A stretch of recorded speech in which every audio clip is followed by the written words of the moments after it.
Il y a évidemment Franz Beckenbauer du Bayern München, mais aussi un autre génie, Günter Netzer, idole de Mönchengladbach. Un mélange, si vous voulez, entre Andy Warhol et Brian Jones. Ça tombe bien car c'est une pop star. D'ailleurs, il va acheter une discothèque en 1971.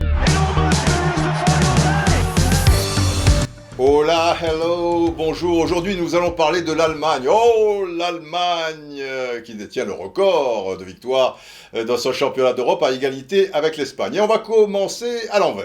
C'est-à-dire avec la troisième victoire de l'Allemagne, c'était en 1996 à Wembley, 2-1 en finale contre la République tchèque, 2 buts d'Oliver Bierhoff, notamment le dernier en or. C'était le règlement. On enchaîne 16 ans auparavant à Rome, 1980, donc avec 2 buts de Horst Hrubesch en finale contre la Belgique, redoutable joueur de tête, grâce avec en particulier les centres de Manfred Kals. C'était un arrière droit, mais pas besoin de déborder. Vous voyez, ici c'est Hrubesch, ici c'est Kals. Il suffisait de faire des centres bananes. Voilà, c'est comme ça que l'on dit avec cette courbe en allemand, Bananenflanke.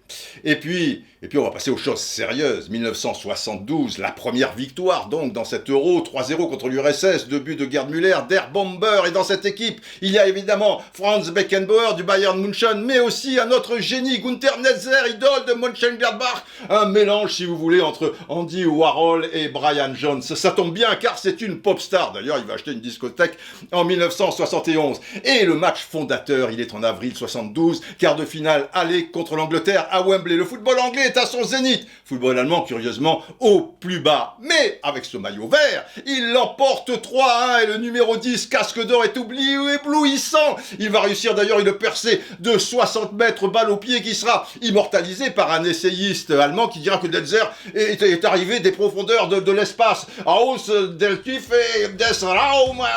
C'est d'ailleurs le titre de son autobiographie et même celui d'un film. Non, ce jour-là, les Allemands sont entrés dans une autre galaxie, les enfants.